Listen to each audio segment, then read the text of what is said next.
The Great Pyramid, mostly that's the one that's been studied. We actually haven't done a whole lot of studying on the other pyramids. It's something that's severely lacking. In fact, we've not even cleared off the bases of some of the other pyramids up at Giza. It's crazy. So you can understand why people start to question the historical narrative. The reality of them is probably stranger and more interesting than anything people can think of in terms of fiction. For centuries, we've believed that the ancient Egyptians were the masterminds behind this architectural marvel. But what if they weren't? What if instead they simply moved into these colossal structures? Join us as we explore groundbreaking theories, unravel new discoveries, and challenge everything we thought we knew about one of the 7 wonders of the ancient world. I'm willing to accept that the Great Pyramid was largely completed by the ancient Egyptians. The Great Pyramid of Giza, built during the 4th dynasty of Egypt for Pharaoh Khufu around 2580 to 2560 BC, has long captured the imagination of people worldwide. The discovery of its entrance and the subsequent exploration of its interior chambers have significantly deepened our understanding of ancient Egyptian architecture and burial practices. For centuries, the entrance to this monumental structure was a mystery. Originally, the pyramid was encased in smooth Tura limestone, which concealed any openings. By the time explorers began their quest, most of this casing had been stripped away, revealing the underlying structure. The Great Pyramid was sealed. It was a sealed monument. The first recorded discovery of the entrance dates back to 820 AD, when Caliph al-Ma'mun ordered an expedition to uncover the pyramid's secrets. The Caliph al-Ma'mun, who was running Egypt at the time, wanted to get inside the Great Pyramid. His workers supposedly found the hidden entrance after hearing a stone fall within the pyramid. They located the entrance about 17 meters above the ground on the northern face, slightly to the east of the central axis. This discovery led them to a descending passageway. From the entrance, the descending passageway measures about 1.2 meters high and 3.5 wide, sloping downwards at an angle of approximately 26 degrees. Is there not a hidden chamber as well? In fact, there is a whole underworld at Giza. This is beginning to be recognized. This passage extends for about 105 meters into the pyramid, eventually reaching the subterranean chamber, also known as the pit. This chamber lies beneath the pyramid, carved into the bedrock, and is unfinished, roughly hewn and not fully smoothed out like other parts of the pyramid. Measuring approximately 27 by 4 meters and about 8.6 meters high at its highest point, the chamber's purpose remains unclear. We actually don't know what these chambers were for. No burial of any pharaoh was ever found inside the Great Pyramid. Some theories suggest it was an early attempt at a burial chamber or simply an unfinished part of the construction. Halfway along the descending passageway, an ascending passageway branches off upwards. Similar in dimensions to the descending passageway, it extends for about 39 meters before reaching the Grand Gallery. The entrance to the ascending passageway was originally concealed by a stone block, adding an extra level of security. The Grand Gallery is one of the pyramid's most impressive features. It is a steeply inclined corridor measuring about 46.6 meters in length, 8.6 meters in height, and 2.1 meters in width at the base, narrowing slightly towards the top. The walls of the Grand Gallery are lined with precisely cut stones, and the ceiling consists of corbelled stone blocks creating a vaulted appearance. The floor has a series of slots, possibly for the placement of beams or to aid in the transportation of heavy objects. Approximately halfway along the Grand Gallery, a horizontal passageway leads to the so-called Queen's Chamber. This chamber is smaller than the King's Chamber, measuring about 5.75 meters by 5.25 meters with a height of 6.25 meters.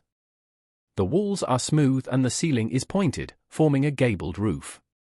The exact purpose of the Queen's Chamber is still debated. It might have been intended as a secondary burial chamber or a symbolic chamber for the pharaoh's spirit. Continuing up the Grand Gallery, a horizontal passage leads to the King's Chamber, the most important room in the pyramid. The King's Chamber is rectangular, measuring about 10.5 by 5.2 meters, and has a flat roof composed of massive granite beams. The chamber's walls are also lined with granite, and the floor consists of large granite blocks. Inside the King's Chamber is a large granite sarcophagus believed to have held Khufu's body. The sarcophagus is too large to have been brought in through the existing passages, indicating it was placed during the construction of the pyramid. Above the king's chamber are 5 relieving chambers, designed to distribute the weight of the pyramid and prevent the roof of the king's chamber from collapsing. These chambers are separated by large horizontal slabs of granite, each layer relieving some of the weight above. In recent times, advanced technologies like ground-penetrating radar and muon tomography have been employed to explore the pyramid further. These methods have led to the discovery of previously unknown voids and chambers, such as the Scan Pyramid's Big Void, a large empty space above the Grand Gallery discovered in 2017. The purpose of this void remains a mystery and continues to be a topic of ongoing research and speculation. The area surrounding the Great Pyramid of Giza, also known as the Khufu Pyramid, has been a treasure trove of archaeological discoveries. I think there's a lot more remains to be discovered under the Giza Plateau. These finds offer remarkable insights into ancient Egyptian civilization, their burial practices, religious beliefs, and daily life. One of the most intriguing discoveries is the solar boat pits, unearthed in 1954 by Egyptian archaeologist Kamal El-Malik. These pits contain 2 intact boats buried near the Great Pyramid, positioned on the southern side. Known as solar barks, these boats were believed to serve a dual purpose. They were intended for Khufu's journey with the sun god Ra across the sky during the day and through the underworld at night. Another theory suggests they might have been used in the funerary procession of the pharaoh. The boats are made of Lebanese cedar wood, meticulously assembled without nails. The larger boat measures about 43.6 meters in length and features a sophisticated design with a cabin, oars, and rope bindings using a technique known as mortise and tenon. The first boat was painstakingly reconstructed over 14 years by Egyptian conservator Ahmed Youssef Mustafa and is now displayed in the Khufu Boat Museum beside the Great Pyramid. The second boat remains in situ, awaiting advanced preservation techniques. In the early 1990s, Egyptian archaeologist Zahi Hawass and his team made a groundbreaking discovery southeast of the Great Pyramid, the tombs of the workers who built the pyramids. The tombs provided evidence that the builders were paid laborers who worked in 3-month rotating shifts, reflecting the societal structure and economy of the Old Kingdom. The tombs contained skeletal remains showing signs of healed injuries, indicating that workers had access to medical care. Pottery shards, tools, and remnants of food supplies such as bread and beer were also found, shedding light on their diet and daily life. The presence of beef and fish bones suggests that the workers received good nutrition. The tombs were simple yet carefully constructed from mud brick and limestone, indicating a level of respect for the workers. Some tombs had hieroglyphic inscriptions and modest grave goods, signifying the workers' social status and the reverence afforded to them. Another significant discovery was made in 1925 by American archaeologist George Reisner when he uncovered the tomb of Queen Hetepheres I, the mother of Khufu, in the Giza Acropolis, located to the northeast of the Great Pyramid. The tomb was initially hidden under debris.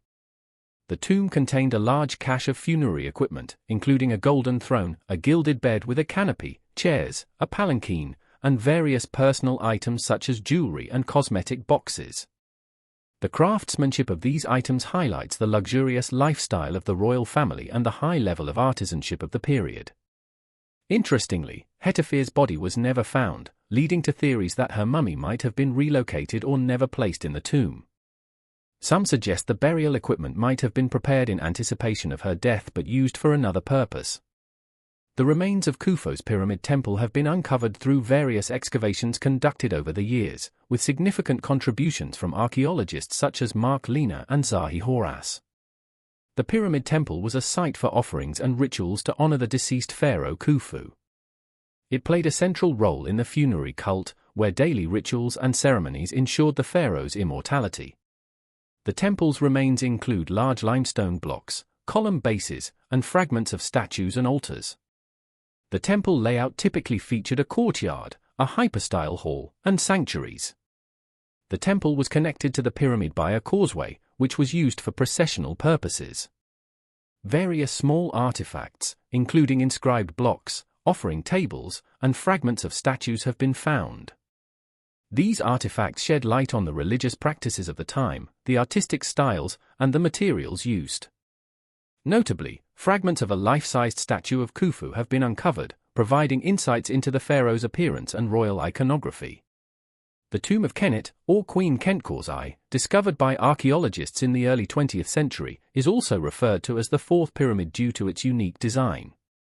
Located to the southeast of the Great Pyramid within the Giza Acropolis, the tomb features a unique design that combines elements of both a pyramid and a mastaba. It includes a stepped pyramid base with a superstructure that might have been intended as a pyramid but was left unfinished.